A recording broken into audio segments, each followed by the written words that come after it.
পল্টনের একটি বেসরকারি ছাপাখানা। এই ছাপাখানায় তৈরি হয়েছে কারিগরি শিক্ষা বোর্ডের হাজার হাজার জাল সনদ। বোর্ডের অসাধু কর্মকর্তা কর্মচারীদের সিন্ডিকেট এখানে রীতিমতো খুলে বসেছিল আলাদা বোর্ড। আর এর হোতা বোর্ডের প্রধান system analyst ATM Shamsuzzaman.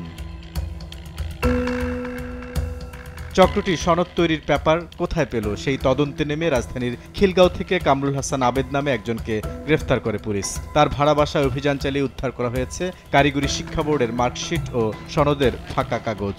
Kamrul মূলত পল্টনের একটি কম্পিউটার কম্পোজের দোকানে ডিজাইনার হিসেবে কাজ করতেন। অসাধু চক্রটির সঙ্গে পরিচয় হওয়ার পর ফকিরাপুল এলাকা থেকে কাগজ কিনে পল্টনের ছাপাখানায় জাল সনদ ও নম্বরপত্রের ফাঁকা পেপার তৈরি করতেন। তার একসাথে কয়েকজন লোক আসছিল, সাথে তাদের আইডি কার্ডও ছিল, যার কারণে আমি এক পর্যায়ে কনভিন্স হই। কিন্তু তখন আমি বলি যে তাহলে আমাকে একটা অথরিটি দিতে হবে। তারা আমাকে যেভাবে বললো তাদের 500 পিস প্রয়োজন, মানে 500 জন ছাত্রছাত্রীর জন্য প্রয়োজন, প্রত্যেক ছাত্রছাত্রী নাকি 2টা করে পায়।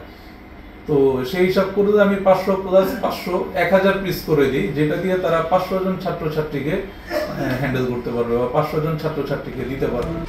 1, 2, 3 ঢাকায় জমি জিতে নিন 100% ক্যাশব্যাক সহ 20 কোটি টাকার পুরস্কার। গ্রেফতারের পর তার কাছ থেকে উদ্ধার করা নকল নম্বরপত্র ও সনদের কপির সঙ্গে আসল সনদের কাগজ মিলিয়ে দেখেন গোয়েন্দা কর্মকর্তারা। পেপার কাটিং থেকে শুরু করে নিরাপত্তা ছাপ সবই বোর্ডের আসল পেপারের মতোই দেখতে। গোয়েন্দা কর্মকর্তারা বলছেন, শুরুতে এসব জাল সনদ তৈরিতে রাজি না হওয়ায় কামরুলকে দেখানো হয়েছিল কারিগরি শিক্ষা বোর্ডের পরীক্ষা নিয়ন্ত্রক মোহাম্মদ কেফায়েতুল্লাহর স্বাক্ষরিত অনুমতিপত্র ও কার্যাদেশ। আর সেই কার্যাদেশটিও ছিল নকল, যদিও পরে টাকার লোভে কামরুল সিন্ডিকেটের সঙ্গে আতাত করেন।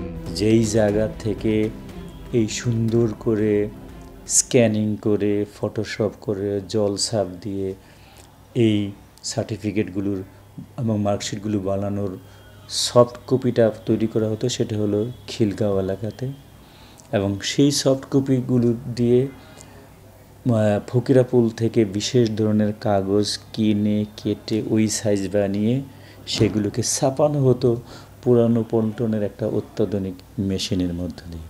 তা আমরা এই ব্যক্তিকেও গ্রেফতার করেছি, তার কাছ থেকে আমরা অনেক তথ্য পেয়েছি।